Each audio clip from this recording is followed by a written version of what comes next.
Visitors to Wolf Park don't have to wait for a full moon to hear howling wolves.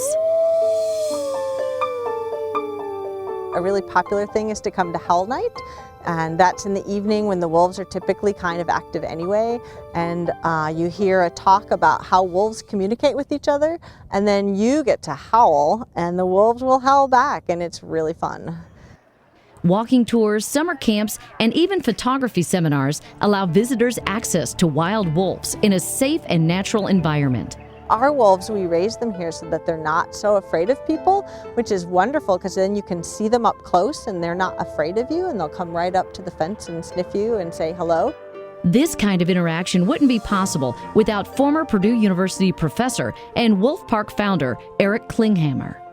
So he got a couple of wolves through the Brookfield Zoo in Chicago to start with, and bought some property and started looking at them and seeing what they did. Nearly 4 decades later, Wolf Park is home to 14 wolves and other native animals, including foxes, coyotes, and buffalo. It's a lot easier to get people excited about being active in conservation if they see something up close and say, oh, I love that thing, I want to save it. So what we provide here is an opportunity for people to fall a little bit in love with these animals and then go, oh wow, what I do affects them. Wolves play an important role in the food chain, and Holly tells us that generally, most people are misinformed. Wolves are actually good for the planet, and that wolves help the ecosystem, the way they kill the weak and the sick and the old animals, and they make the deer live in different ways so they don't eat all the trees off in one spot.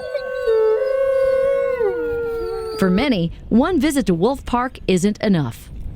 You know, Wolf Park is just such a neat combination of being educational but also being fun. And so it's the kind of place that we encourage people to come to again and again.